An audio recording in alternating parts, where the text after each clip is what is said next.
சென்ற பதிவின் தொடர்ச்சியாக அண்மையிலே நான் படித்த புத்தகத்தில் ஒன்று you can heel your life என்பது. அந்த புத்தகத்தின் மொத்த சாரமே பிரிந்து எடுத்தால் மனம்தான் எல்லா நோய்க்கும் காரணம். மனத்திலே நோய் பிறக்கிறது, உடம்பின் மூலமாக வடிவெடுக்கிறது அப்படின்னு அதை சொல்றார். உதாரணமாக கழுத்து வலி, செர்விக்கல் ஸ்பாண்டிலைட்டிஸ் என்று சொல்லுவோமே, அந்த கழுத்து வலிக்கு காரணம் பிடிவாத குணம் இருப்பவர்களுக்கு எல்லாம் அந்த நோய் இருக்கும். அவருடைய கணிப்பு அது.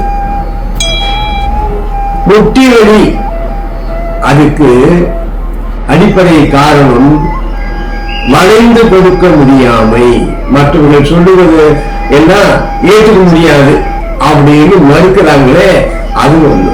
அதுதான் காரணம். அந்த மாதிரி குணம் இருக்கிறவங்களுக்கு எல்லாம் வலி இருக்கும். இப்படி உடம்பிலே தோன்றுகின்ற எல்லா நோய்க்கும் மனம் காரணம், உணர்வுகள் காரணம், நெகட்டிவ் அப்ரோச்சஸ் இதுதான் அப்படின்னு அவருடைய கணிப்பு. ஒரு வகையிலே அது உண்மை என்று கூட சொல்லலாம். ஒரு நோயாளி தன்னை நோயாளியாக நினைத்துக் கொண்டிருக்கிற வரையிலே அவனுடைய அணுக்கள் எல்லாம் அதுவாகவே இருக்கும். கடவுளே மருந்து கொடுத்தா கூட கேட்காது, அது ரிஜிஸ்டர் ஆயிடும். ஒரு முறை ஆதிசங்கரரை பார்த்து ஒருவன் கேட்டானா, எவ்வளவுதான் சக்தி உடைய மனிதனாக இருந்தாலும் காலப்போக்கிலே மடிந்து விடுகிறார்களே,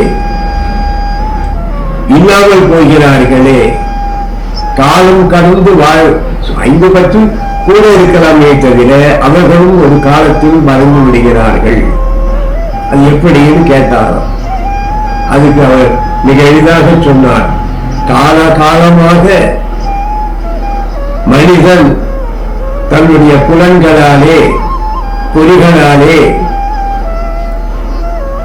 தன்னுடைய வாழ்க்கை, தனக்கு முன்னாலே பிறந்த அம்மா அப்பா வாழ்க்கை, தாத்தா பாட்டி வாழ்க்கை, கொண்டு தாத்தா கொண்டு பாட்டி வாழ்க்கை, உலகத்திலே மற்றும் வாழ்கின்ற வாழ்க்கை எல்லாத்தையும் காலாகாலமாக பார்த்து பார்த்து பார்த்து இந்த உடம்பு, பொறிகள், புலன்கள், அதன் வாயிலாக மனம், அதன் வாயிலாக அணுக்கள், கோடிக்கணக்கான அணுக்கள், உடம்புக்குள்ளே ஒளிந்திருக்கின்ற அணுக்கள், அவை பதிவு செய்து கொள்கின்றன.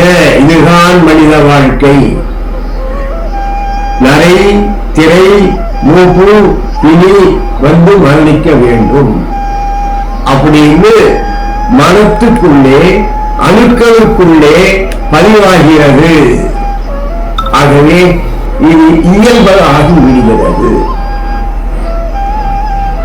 உலகத்துக்கு ஒரு இயற்கை உண்டு. இரும்புனா துணி பிடிக்கணும், செம்புனா கழிம்பு ஏறணும், நெருப்புனா சுடணும், தண்ணின்னா பள்ளத்தை நோக்கி பாயணும். அதுதான் இயற்கை. அது போல மனிதனுடைய இயற்கை என்ன? நரை, திரை, மூப்பு, பிணி, மரணம் அப்படின்னு அணுக்கள் பதிவாக்கி கொள்கின்றன. அதனாலே இறந்து போகிறார் அப்படின்னு சொன்னாராம். ஆகவே எல்லாத்துக்கும் காரணம் மனசுதான். அதனால மருத்துவர்கள், ஜோதிடர்கள் 2 பேரும் காலத்தை கழிக்கின்றவர்கள்.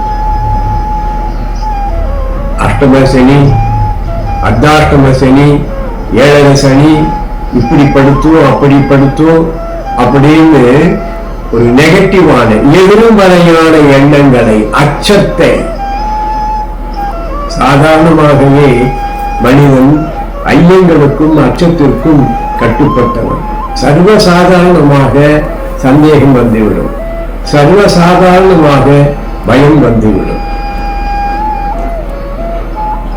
அது இயல்பு. நெருப்பை தொட்டால் சுடுவது இயல்பு போல அது ஒரு இயல்பு.